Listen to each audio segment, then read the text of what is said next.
If you with it, drop it.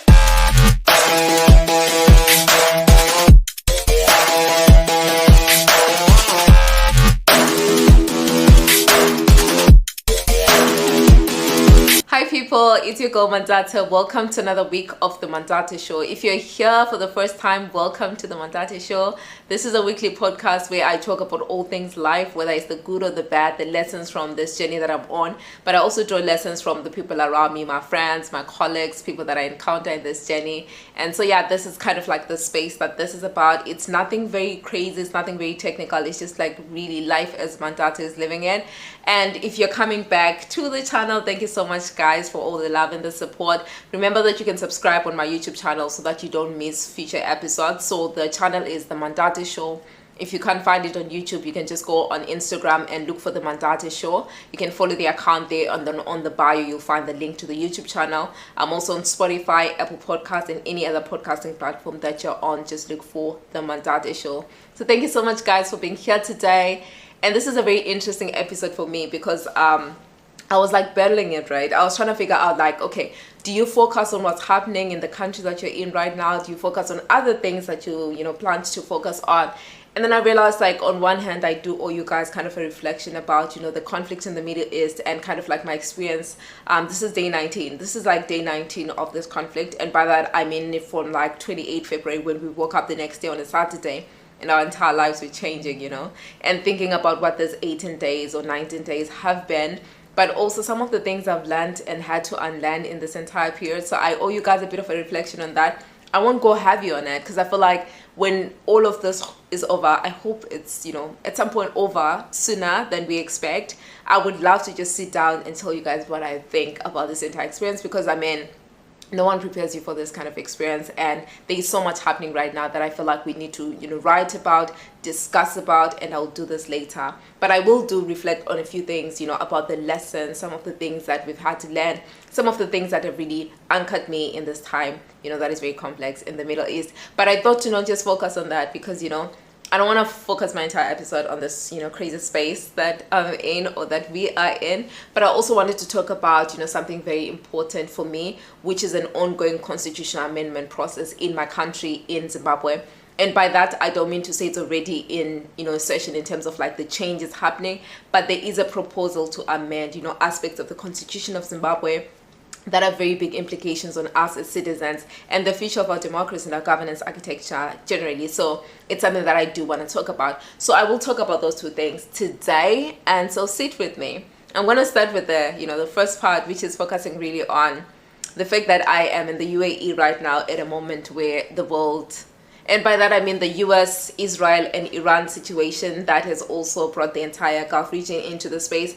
And I think for a lot of you that have been seeing, some adjustments in terms of like prices at home, you've seen like, the effects on you guys as well, who are not necessarily in the Gulf region or may not necessarily be in the countries that are under attack right now. So I think one of the things that's very interesting, I'll start kind of like from the first day and then just reflect on a couple of things along the way that have been very interesting. And you guys will see me smiling a lot because a lot of those things are like, things that are blowing my mind, things that I didn't think about before, things that have fascinated me, but also things that have taught me a lot about gratitude, a lot about, being able to just be present for moments and the people around me. So there's a lot of smiling around things, which is very interesting because it's a very complex time. So it's like, why are you smiling? But you will see as I talk about that.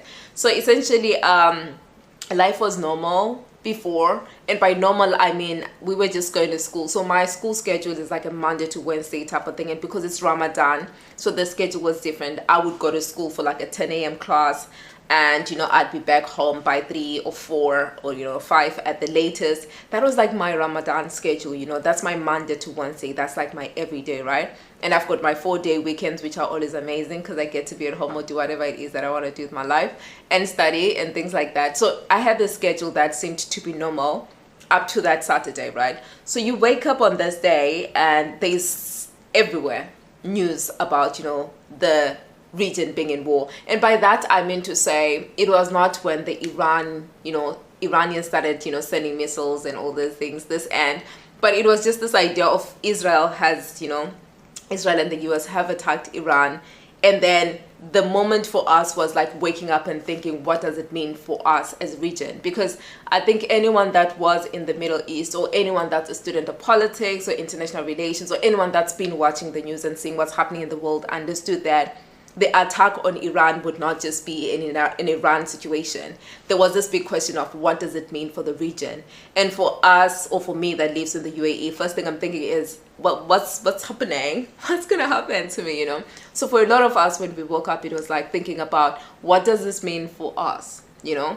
And then it obviously started happening very quickly. You all would know from the news, and I've been sharing on my status a lot about kind of like some of the things, the updates that we get from the government, some of the interceptions that have been happening, because that's been the main thing here, the interception. So that's kind of our experience of the conflict, right? But it was like just this one moment where you're like, you don't know what's going to happen, but you're like, I'm just going to put it to the universe, because right now I have zero control. But I think that was like the space for my first lesson of this entire, you know, period. It was just the place of panic. Like, I remember like on the first day, I just really told myself, I was like, you do not panic, because you don't know what's going to happen. You also don't have control. So panicking doesn't exactly help you much. So the first thing I told myself was, we are not blowing this out of proportion in our personal space. And by extension, if I don't blow it out of proportion, it means that it does not overspill to my friends. Because if I'm freaked out, my friends are freaked out, and we're all freaked out, we're just all gonna be freaked out, and we'll do crazy things, right? So the first thing that I genuinely feel like was anchoring for me, and it has carried me through this entire time, has been a reminder to not panic.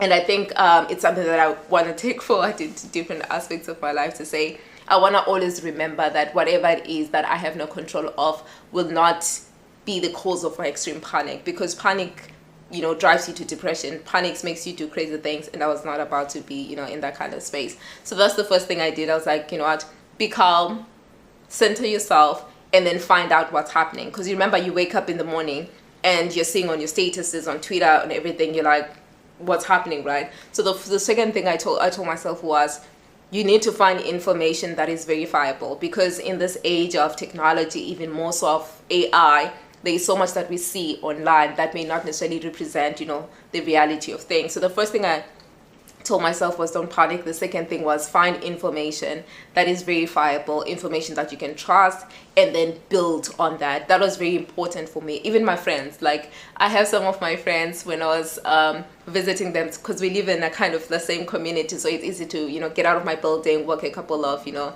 meters, and then be in my friend's building. And then when I want to see my friends, and my friends like have no idea what's happening, or the other friend has an idea of what's happening. So it was a mix of people that knew what was happening, that had seen the news, but others were just chilling in their rooms, and they were studying, and they're doing all those things, and they didn't know what was happening. So it was a very interesting mix. So when we got together to talk about it, or, you know, talking about it over the phone, one of the biggest things for us was, what's happening, where are we getting information, and what do we do with it? And I think it's very important in a moment of panic, because it's like, you're seeing all of those things, and you're living in a country where, you know, this is what people are describing as happening in your country where you are, but you're in that space and you're not necessarily seeing that. So there was a lot of things that I was like, I don't know about this, because I'm here right now, but I can see that, you know. So it was like thinking about, how do I filter information so that I don't panic, right? So that I also have the right information to give to my people, because you're not just the only one panicking. It's people from home calling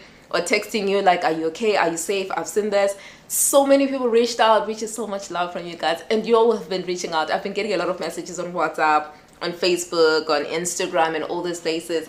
You all have been checking on me, which is really, really nice. I love the community that I have. People from home, people from different parts of the world. It's always so nice, you know, to see that people see things happening in the world, and they remember, oh, I know you're in this place. Are you okay? Or what can I do? I've got one of my friends from the first day was calling me and saying, hey, how are you? And then they'll just have a conversation with me. And I feel like sometimes we don't see just how important those moments are, where you're in the middle of a very complex space and your friends call you just to, you know, anchor you, to check on you. Some of my friends are interested in kind of the geopolitics, so they are like interested in what's happening. They have opinions about it. They want to talk about it. In some instances, I wanted to talk about it too, but in some instances, I just be like, yo, right now, I don't have the bandwidth to discuss the politics of the moment. I just don't have the space for anything. I just want to be in the space and not too stressed. Because when you start thinking about the politics and discussing it, you start saying like, yo, this is crazy, right? So when it's crazy, it's bordering again towards that space of panic, and I didn't want to get there. So I was telling my friends, like, when I can, I do show up in discussion and debate, but in some instances, like, he will not find me. So as you can already see, like, all of this experience so far, it's been like a lot of like learning not to panic, learning to know where to get your information, but also learning to recognize the support around you, but also learning to know what the limits are for you, for your engagement, what bandwidth you have for different things. So for me, I've just been really like, I show up for this, but I don't show up for this. And this is so interesting sometimes, because it's like, sometimes I'm genuinely like, I don't want to talk about this. I want to watch Netflix. I want to watch TV. I want to listen to music. I want to take a walk. I want to do this. And this is to say, sometimes I don't have a moment for a human being, but I also have a moment for myself to just breathe or do something that feels so, small and not so serious. Like, why are you not wanting to get on a debate or a conversation with me? Why would you want to, watch TV instead? I'm like, yeah, TV, Netflix, music, it's going to kind of like just get me in a different space than this debate that will stress me out. So it's kind of just filtering those kind of things and deciding what the boundary can be in a moment, and then just sticking with that. So that's something that we learned. But also just beyond that, when we figured out, oh, okay, this is some of the places where we can find information, we started then looking for that information, right, to figure out what was happening. And I can tell you that, oh my God, like, it's so hard to keep yourself on that space of don't panic, right? When you're seeing things, you're like, what do you mean? What's happening? And I think also what was interesting, and this is why I said earlier that it's like, it's fascinating. That's why like I smile when I think about this, because I'm also like, it's such crazy things that you never would have thought about, right? One of the things that we experienced here was having friends that come from places. I have friends from Sudan, for instance, right? On the day when we were talking about it, there are some of us who were coming from countries where we'd never really experienced, military aggression in that sense. And so now for us, panic was a different thing. It's like any sort of like information, the question you're asking is, are we safe? What's going to happen to us? Do we need to go somewhere? All those questions we're asking. When I was talking to my friends from Sudan, I was just like, why are you not asking those questions? Why are you not overthinking some of those things? And some of the things that they mentioned that were very interesting, and they also helped us in a way to try and think differently about this entire situation. Some of them were just sharing that they've been in this kind of space and even worse, right? There are people that have, gone through a war, that have been refugees outside Sudan, people that they've seen crazier things, they've seen crazier moments. And so for them, it's a bit different. And I don't know how I feel about it, because I'm also like, on one hand, it feels so stressful in a sense, because I'm like, it just feels like, how do you put it? It's like, when you've been traumatized before, and then something like this happens, and then you kind of like are in a space of, I'm not going to be too stressed about it because I've seen worse.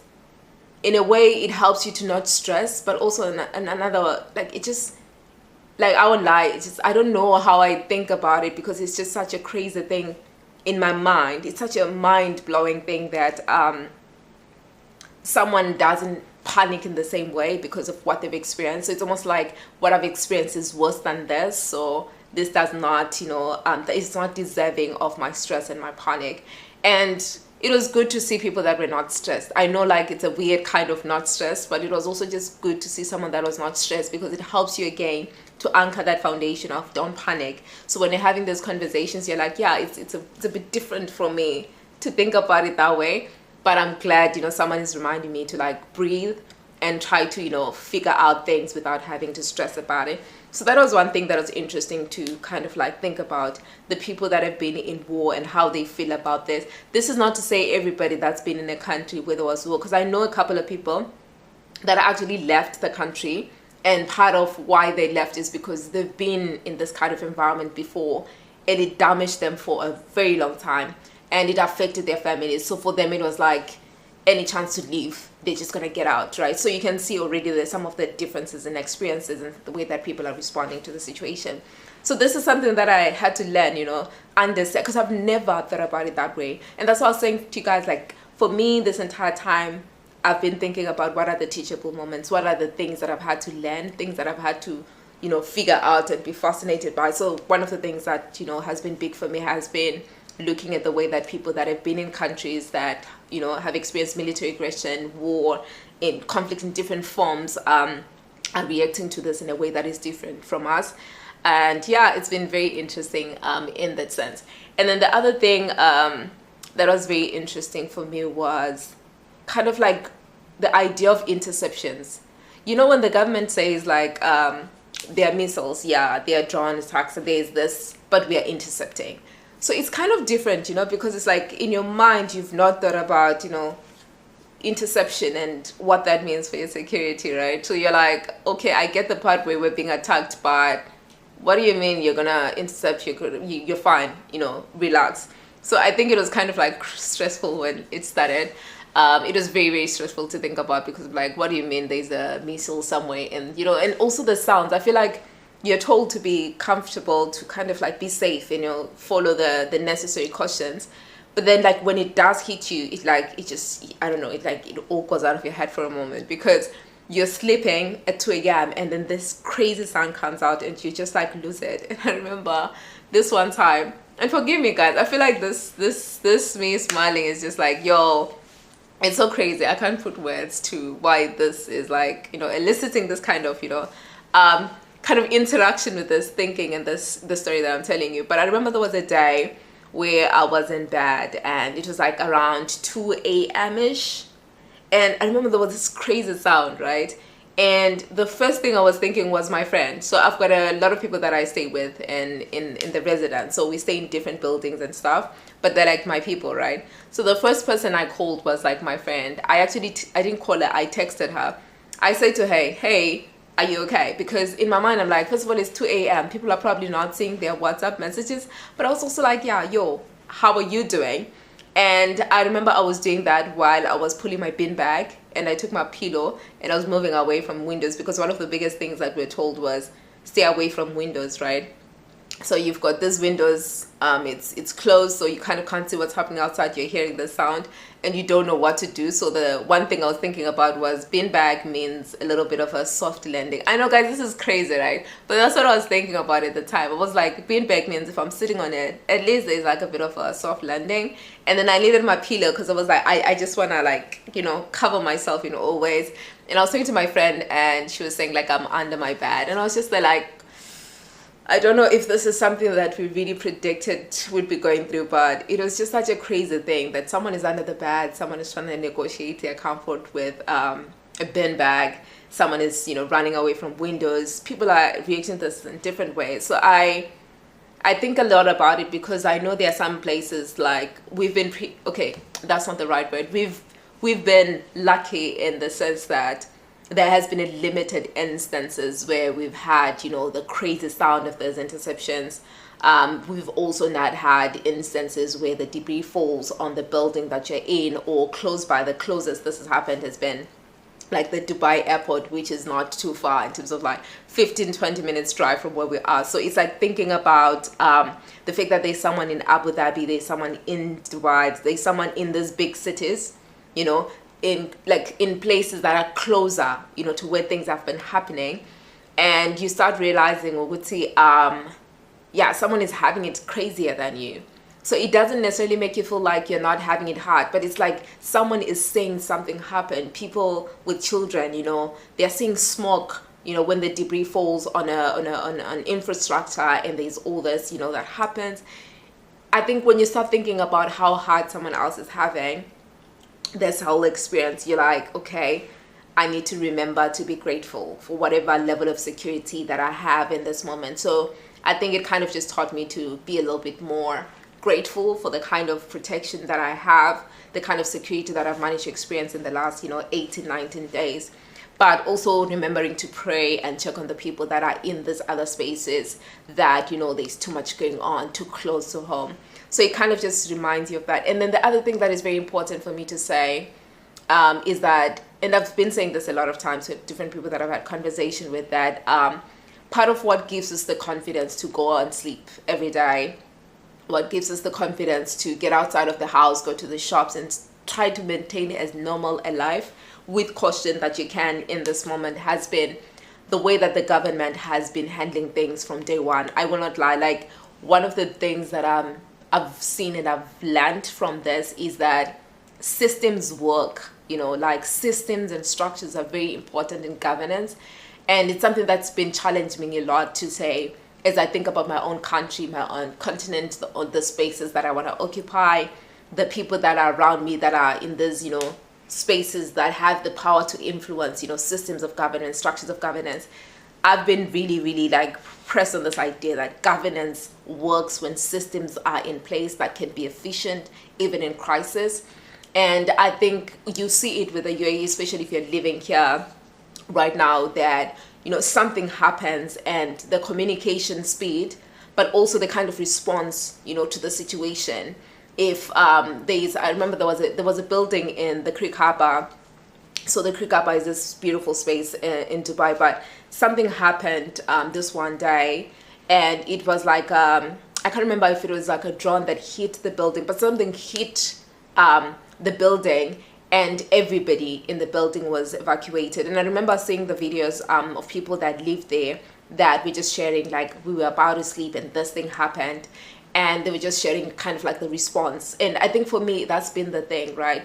Seeing how the response time, people showing up to do what needs to be done in an instance, and all these efforts that are being made to enable people that have been affected to get some sort of support or shelter if they need it. And even for tourists that were stuck in the airport on the first day, it was hard to think about, because I'm like, there are children there, there are sick people there, there's a whole lot of things that are happening at the airport, but you could see that there are different people that are playing a role to try and make this as as easy as it can be under the circumstances. So I think for me, the biggest thing really has been just governance that gives people the confidence that, okay, when you say you're intercepting, we can relax as much as we can actually do that, because you've been doing that for all those days, right? That was one. The second thing was just communication.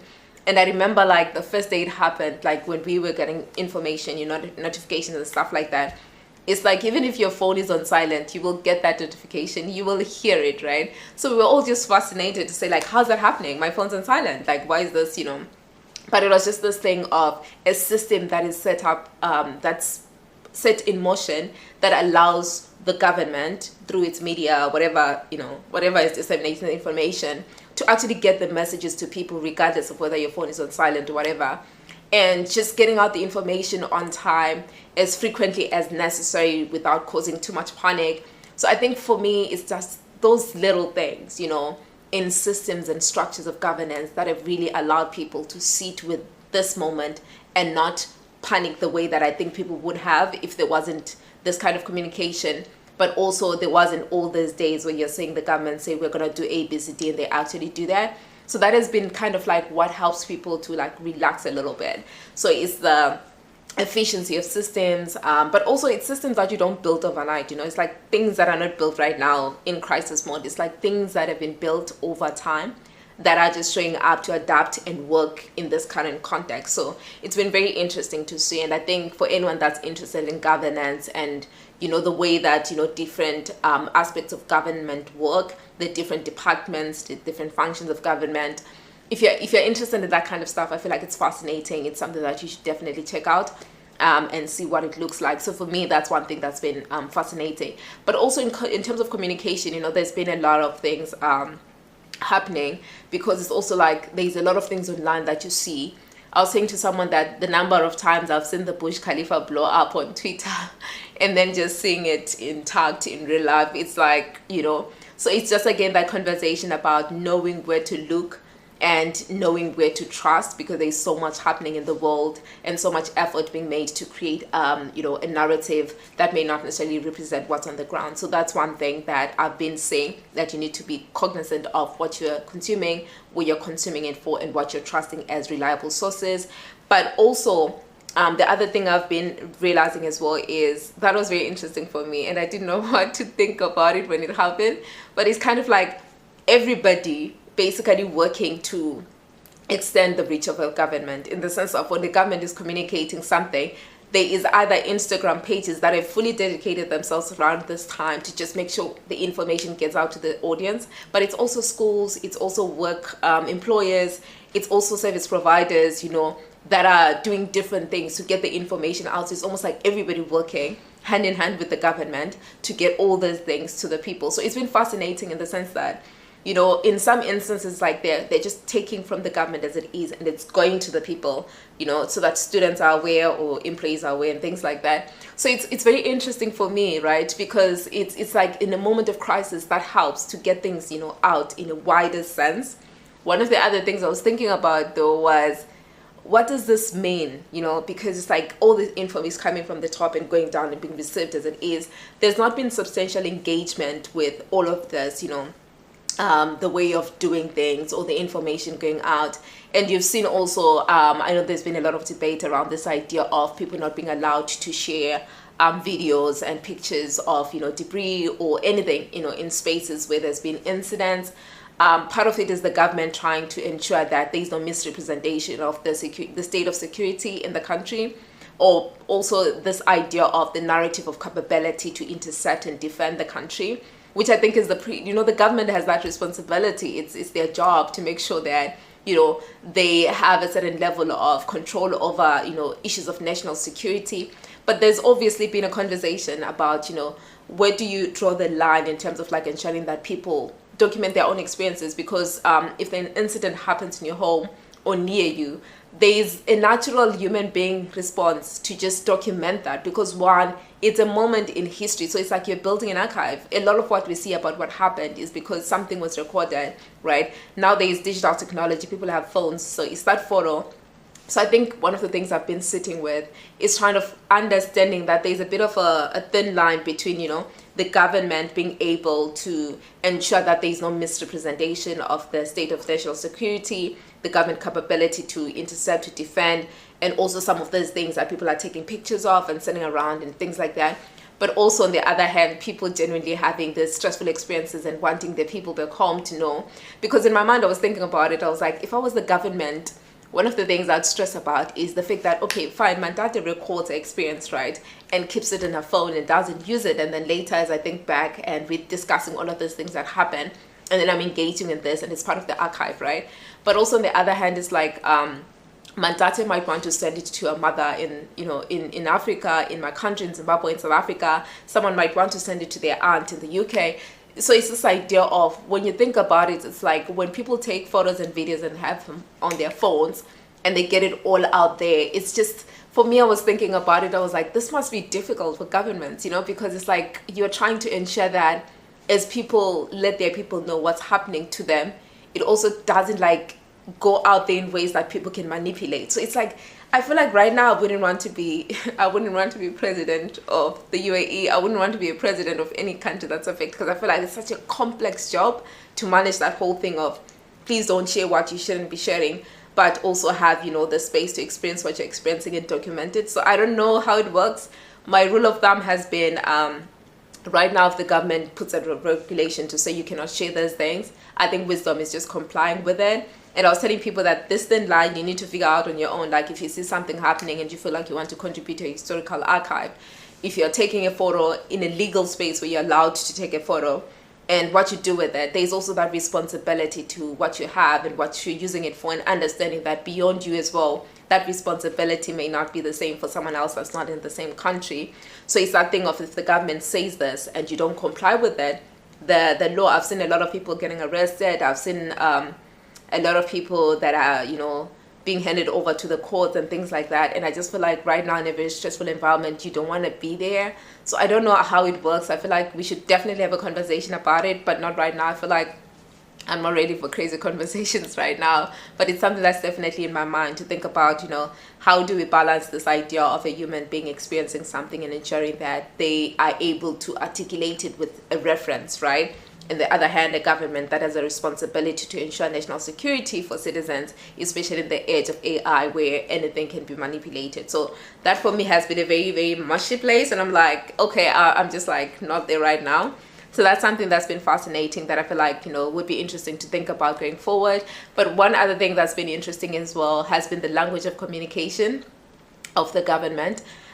So the government pushes out a lot of, you know, information about what's happening, especially around, you know, interceptions when they're happening, but also how much they intercepted, the kind of, you know, damage caused, whether it's human life or it's infrastructure and things like that. So they post these kind of things in different, social media platforms and also the news.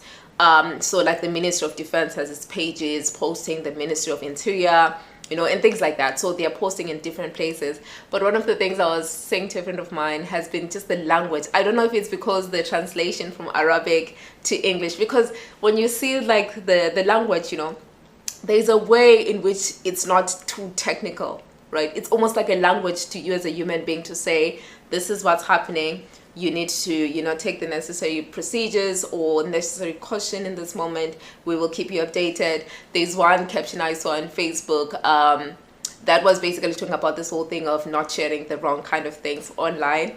And the caption was basically be something like, I think it was like, be of a positive mind or have a positive mind. And then it just has a, like that detailed of, we recommend or we ask that citizens do not. So it was very interesting to me in the sense of like, it's just this language that is very much like minimum in terms of technicality of the language, but also it's like, it's a human language, right? That's been very interesting. So I think for me, that's very interested in things like, communication, especially in governance and diplomacy. This has been fascinating for me, but it's also like a language that is very much specific. It's the government communicating certain things. One, it's communicating an environment of hope and trust and confidence, but also communicating positive results. Like, we've managed to do this, we're able to do this, we'll continue to be able to do this, we have enough resources, whatever.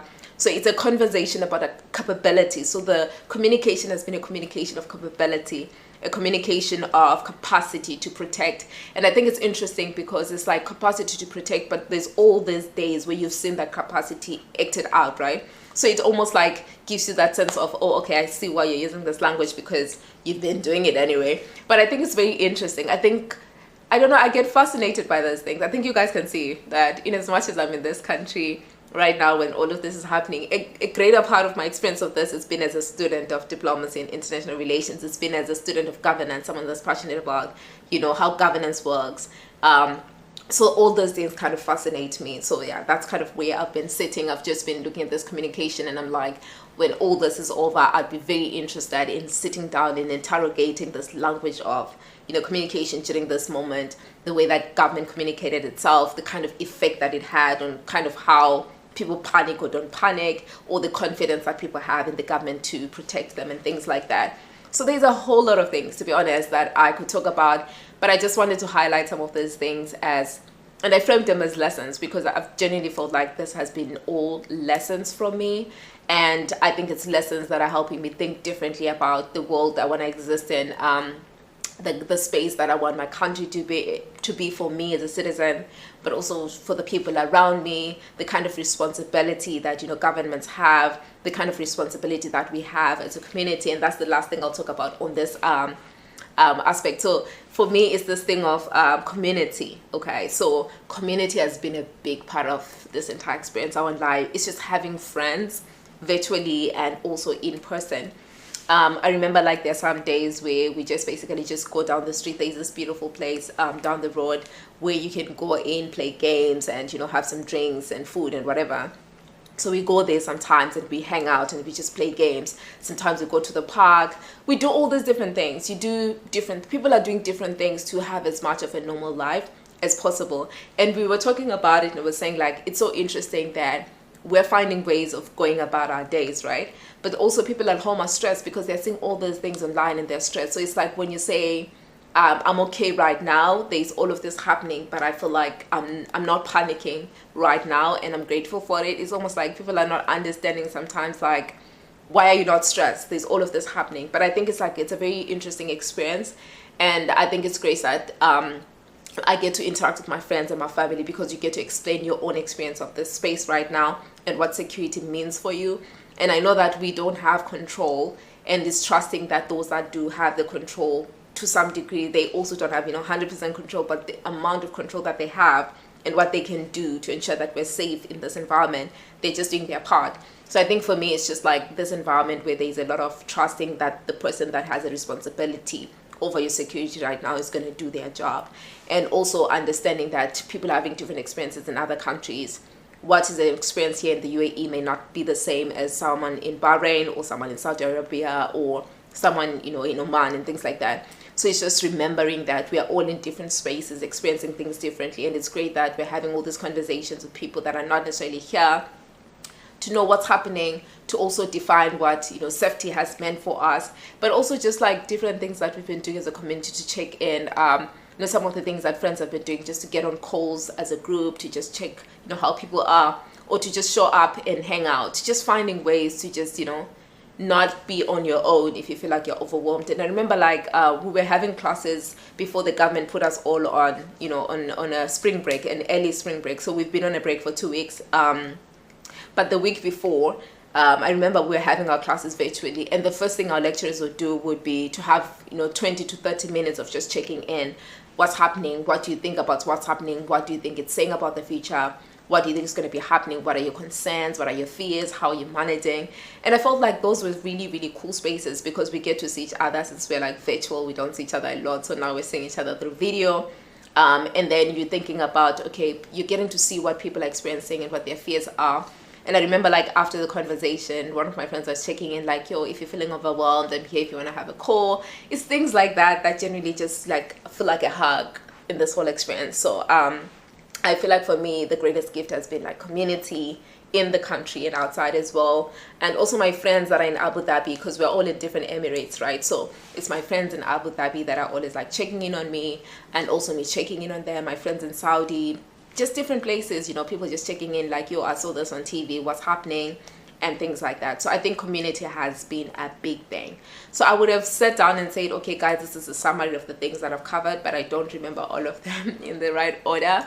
So I hope that you kind of have a sense of the complexity of the space right now, but some of the things that we're experiencing, that we're learning through, that we're learning from, but also some of the things that are challenging us to think differently about the future of governance, the future of communication in crisis, but also things like community and how that helps in times of crisis. So I would say, yeah, this is basically what I would say about the situation right now. There's a whole lot of things that I think people would be interested to know. If you have questions that you want to ask that I can respond to, you can always ask in the comments. You can always send me a DM. I'm always, you know, excited to talk. And also because I'm on a school break, so I have a little bit more energy to, you know, just share my thoughts and also just some of these fascinations that I have. And then I know that I'd say that I will talk about the second element, which is the constitutional amendment in my country, but I feel like this might be a bit too heavy to sit in both directions. So what I'll do is I will have a separate video with the conversation about the constitutional amendment. I did do a video which is like 10 minutes long. That's basically talking about what the concern should be for anyone that's Zimbabwean right now in the country and outside, and where you can learn more about the constitutional amendment that is being proposed, and also what you can do to kind of be involved and, you know, feed your own thoughts about the whole process through different channels. So I did that video already. It's on my TikTok, but I'll share it on my Twitter as well as my Facebook and maybe my Instagram. I will see if I'll just put it up on my YouTube as well, but I will do a separate podcast episode that very much deep dives into the recommended amendments, because there is a range of things that are being proposed to be changed. So I want to have a bit of a conversation about the different elements and what they mean for us as young people, for women, for citizens of Zimbabwe more broadly. So I think I'll do this as a separate conversation, because I think now that I'm thinking about it, it might be too heavy to sit with this particular conversation about, you know, me being in the Middle East right now during a time of conflict. So yeah, thank you so much for being a part of this conversation. I hope this was helpful in kind of how you think about the human aspect of this conflict, because I think sometimes when you're reading the news, you're hearing, you know, what's happening at a diplomatic level. It's UAE, it's Israel, it's the US, it's Iran, it's all of these countries, but you don't really sit through it to experience what, you know, the human beings every day are experiencing and how they're navigating that space and how we're thinking about it, what we feel about it. So I hope this was useful in giving you a bit of a perspective about it, and also that it gets you to, you know, get excited about learning more about this space, and also just gets you writing. If you're an academic, if you're someone interested in writing, just start writing, start reading about things, start writing your thoughts, your analysis, and starting to share that. And then when all of this is done and we're back in the right space to be writing as well, then we can join you to, you know, analyze things, to think about our own reflections. But yeah, that's been, the experience so far. And like I said when I started, that we've been safe. I won't lie. Like, we've been able to move around. At least I've been, and in the community that I'm in, we've been able to move around. With my friends, we talk, we try to have as much of a normal life as we can. So I think there's a certain level of security that we've managed to have in the different days that this has been happening, and different things that we've been doing to just manage the space. So I hope this was helpful for you. Like I said earlier, please subscribe so that you don't miss future episodes of this podcast, where I really just talk about life as I'm experiencing it, the lessons, the joys, the highs, the lows, and all of those things. But yeah, thank you so much for joining me, guys. I hope you stay safe if you're in the Middle East, but I also hope that this ends. I feel like, yeah, it's 2026. I don't think that we should be here. The world has gone through different forms of war, and the fact that in 2026 we still have this kind of wars, and there are some countries that have been in conflict ever since we were born. They're countries that and when you think about, like, when you hear the name, you think about the war in that country or the conflict in that country. So it's really sad to see that we're in 2026 and the world is still willing to put human life on the line just to get whatever it is that they're trying to get. So it's really sad that we have a situation like this. I hope that we learn from it. I don't know if I'm confident that we actually will, because I'm like, if we've not learned from World War One and World War Two, I mean, what else can teach us? So I hope that somehow we learn from this. And I think for governments as well, it's like, I hope that this is a moment that teaches us a lot about how we think about our systems and our structures and how they function in crisis. And also as young people, as we think about governance, I hope it helps us think about the way we think about engaging our governments, and the way that we push our government to build themselves, to say what are the areas that we feel our governments are lacking, or what are some of the ways that the government are doing a great job, some of those things. So yeah, I hope this is useful, and I hope that it helps us think better, differently, and that it helps us push for a world that's more interested in peace, because I don't think right now, like, we have enough interest in peace to actually protect human life. But yeah, this is my experience. I hope you guys stay safe. Bye.